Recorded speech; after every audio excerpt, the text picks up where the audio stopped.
the U.S. government won't technically default on its debt until December 3rd, but the Treasury Secretary is saying that's not good enough. Now, I told you in these two videos last week that Congress agreed to increase the debt ceiling by about $480 billion to keep the government from defaulting until December 3rd.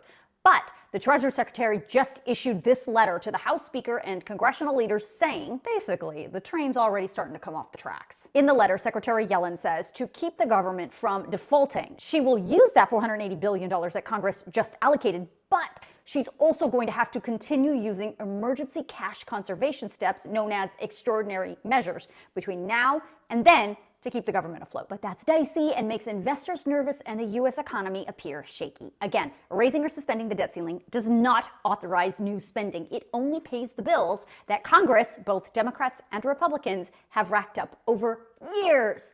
Paying our bills, whether we like it or not, is a reality in our world. If Congress passes programs, tax cuts, and spending laws, the bill for all that eventually comes due and it has to be paid. Defaulting is not an option and would result in consequences for all of us. I described those consequences in these two videos, and that includes things like delaying military or federal employee pay, delaying or stopping Social Security checks, tax refunds, a possible stock market crash, your 401 taking a huge hit. I could go on. Just watch the videos. Bottom line, Secretary Yellen makes it very clear in this letter, as she has since the summer, Congress needs to do something long term. She says it's imperative that Congress act to increase or suspend the debt limit in a way that provides longer term certainty that the government will satisfy all its obligations. Whether Congress will do it or not is anyone's guess. Free community college may be out, the monthly child tax credit may only last for one more year, and the bank is going to report my account to the IRS over $600. What? After several White House meetings today, we learned it's very possible that some of the pretty big proposals the president has been talking about will probably get stripped out of his multi-trillion-dollar so-called human infrastructure package, and the overall price tag will likely come down from $3.5 trillion. So now I want to talk to you about the word proposal. All these items you've been hearing about that are included in that so-called human infrastructure package, like the monthly child tax credit being extended past December, like free community college, Medicare expansion, paid family medical leave, child care credits, climate mitigation policies, they're all proposals. What you guys continue to miss is everything being talked about until it's passed through both the House and the Senate is a proposal.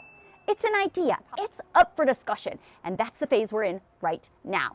The discussion phase. This is where politicians fight. They say things, they posture, they make promises that sometimes they can't keep. And then they have to compromise to make a deal. This is not the time for you to get your hopes up about any particular program because it very well could get cut.